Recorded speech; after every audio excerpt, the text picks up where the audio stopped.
CBS 6 News starts now with breaking news.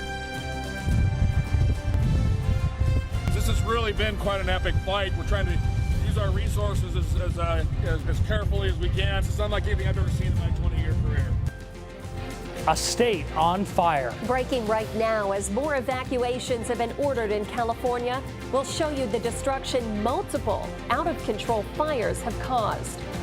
Bringing a national fight to a local level. The rally happening tonight in Saratoga County that's calling attention to immigrant rights.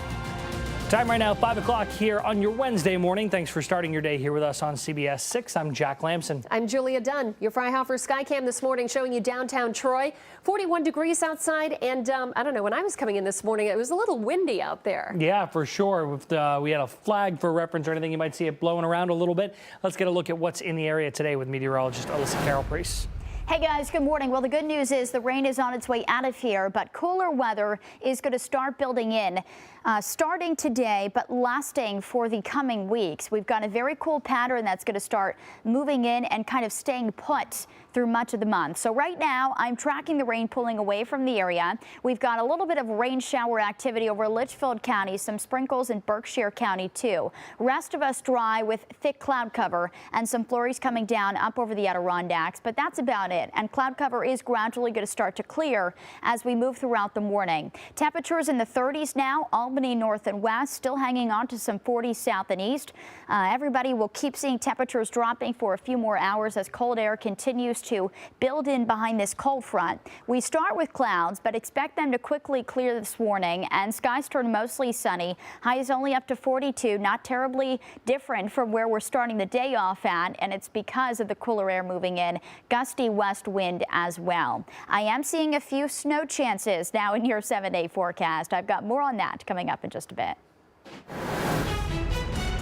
5:02, and we turn back to breaking news. Good morning, everyone. I'm Melissa Lee. In California, Los Angeles County is under a state of emergency as huge, fast-spreading wildfires are still tearing through the state. We do have brand new video just into our newsroom overnight that we want to zoom into right now. 3 massive fires continue to burn out of control alongside some smaller ones. Now, the biggest and most destructive one is the Thomas Fire, which was the first one to start burning in Ventura County, which we told you about yesterday.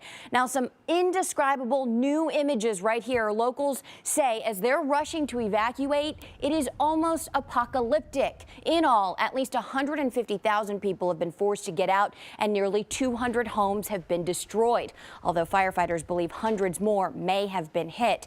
Now, they won't know, though, until they can get the fires under control. Julia?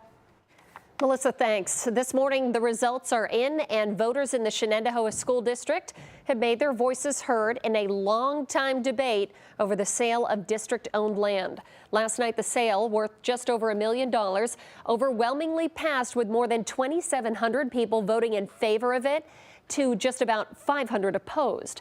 The district says the money from this sale will go into a reserve to buy land for future use, potentially in the town of Half Moon. The second proposition that was approved last night was for $22 million capital project for renovations and upgrades both in and out of the classroom. In a statement, Shen Superintendent Dr. Oliver Robinson says, quote, "We would like to express our gratitude to the community for supporting our efforts. Both propositions provide the means to plan forward in the best interest of our students." A health alert this morning. Medical officials say it's a rough start to the flu season.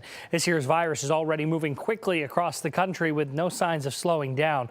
According to the CDC, 4 states, including Massachusetts, are already reporting widespread flu activity. And while it hasn't hit New York yet, local doctors we spoke with say to give it another month. On top of flu cases being high, medical experts say vaccine effectiveness is low.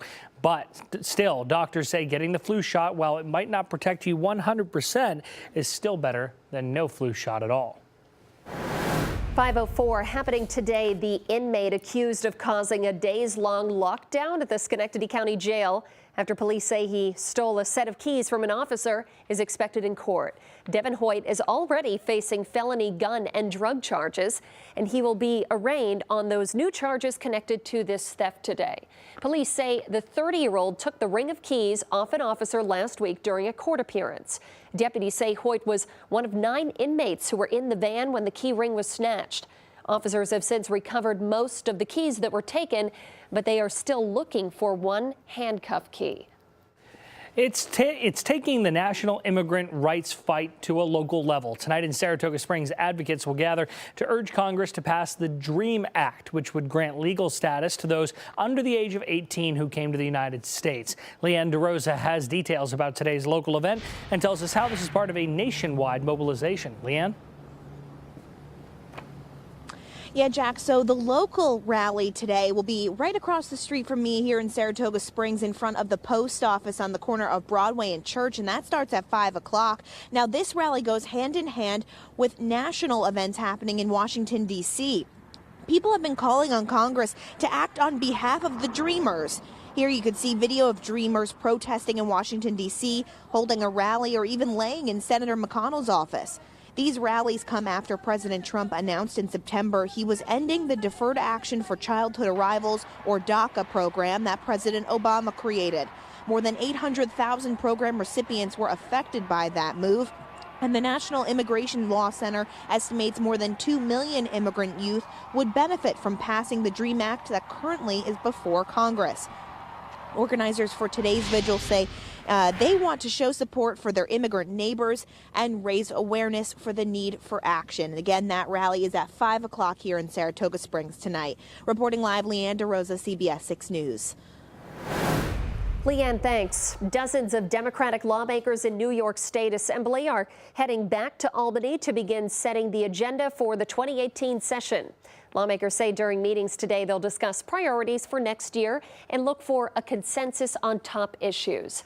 They're predicting a challenging year, mostly because of federal funding cuts to health care programs and likely changes to the federal tax code that could affect the state's bottom line.